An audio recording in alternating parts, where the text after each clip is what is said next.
How are you? Go ahead. Yeah, I thought for him, it's a lighter day for us with the schedule that we have. So I thought, all things considered, he did well, and we'll just continue to just keep an eye on it. What are you looking out for? You've been through this before with his ankles, but what are you just looking out for to say that gives you more confidence he'll be ready to go Saturday? Just for him to be able to be honest with us as he goes through this, and it's all part of the game. We know he's a tough kid, so we understand that. But at the same point in time, you want to be smart. So I think we know our schedule this week and a little bit of a shorter week, so there's a balance there to that. But so far, I think that his mindset is to do everything he can, but at the same time, you still have to be able to see how he does throughout the week. Now, what do you guys weigh when you're looking at left tackle between Joe Tooney, who's having to move a different place, and then Wanye, who's obviously done it?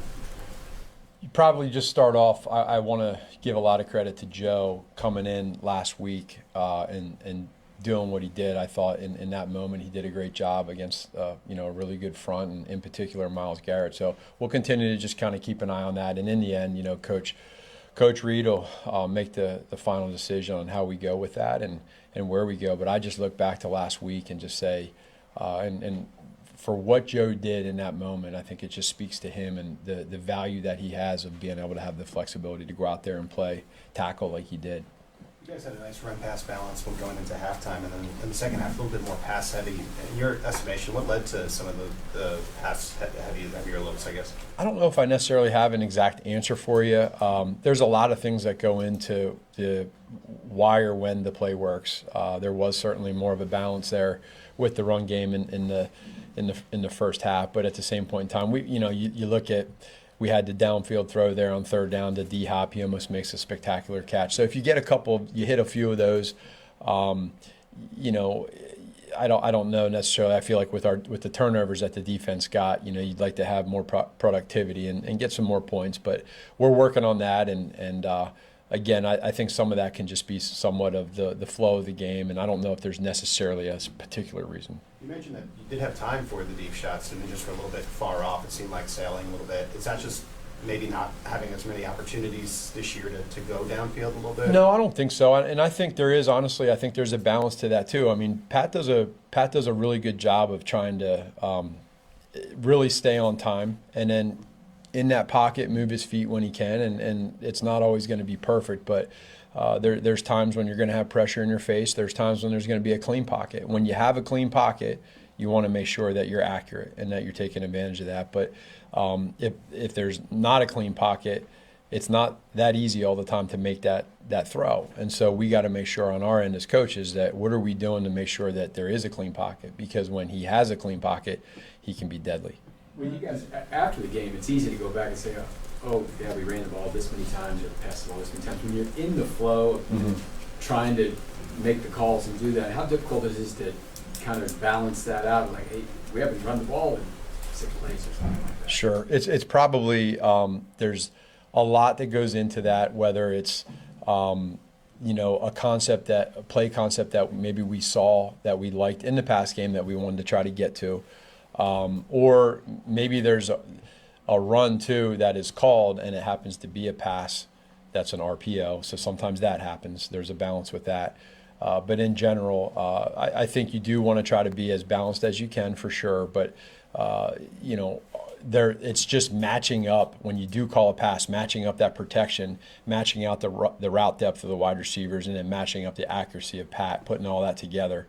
And then the balance of the run game too, of being able to run the ball and get positive yards so that it's not 2nd and 11 or 2nd and 9. You really would love to be 2nd and 4, 2nd and 3. Are there times you go back and you look and you go, how did that happen, like during the game? Not specifically about this one, but you're like, did we forget to run the ball sometimes when you go back and have the meetings afterwards? No, I don't think so at all. I think it's just sometimes the way the game plays out, I don't see it that way. I really don't. I think there's a flow to the game, and if the run game is working, you can stick with it, but still stay alive with play actions and movements. And I thought our nakeds were good last week, but you want to have a feel to it for sure. You learned anything about Hopkins in the couple months that he's been here now that you didn't know about him before?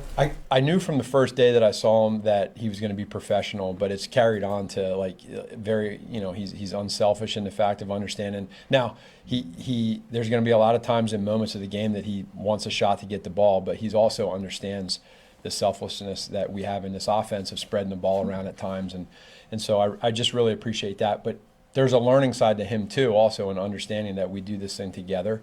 And he's voiced that, man. He's like, this is great to be a part of a unit that everybody understands this thing goes through us, not through me, and I think that part's real. And to me, it's been really organic and positive from his side of it as far as how he's handled it. A lot of times, How much of a task? A lot of times, guys will come to you at this stage of your careers, and they're kind of set in their ways. I mean, what have you seen from him in that regard? He really hasn't been that way. He hasn't. There'll be some things that he sees throughout the game, and he'll come to you and voice like, "Hey, I see this." I love that. I know Coach Reed does too. On his end of it, he's got to understand too that, okay, we got you. If we see that, we'll get to that. But don't just think that just because you're saying that, that's going to happen.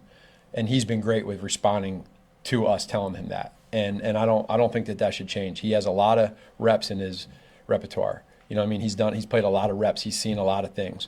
And so I think there's a fine balance to that. How much of a task is it to have a plan for if Pat goes and a plan for if Carson goes? Some people may think it's more difficult, but I think for us, first of all, we've done this whole training camp, OTAs training camp, with this mindset of this offense that we have. Carson has been in this league a long time, and he stays prepared. And just like last week when he had to go in there was we all understood that he was going to go in, and he made a great third down pass there at the end. And you got to be mentally prepared in that moment as a backup. And so the same thing goes this week.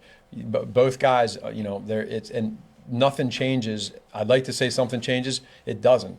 Carson preps like the best of them. So he knows that, if he plays and it's his time, he'll be ready. And the same thing if Pat plays, and he'll be ready. So I don't really think it's much of a challenge.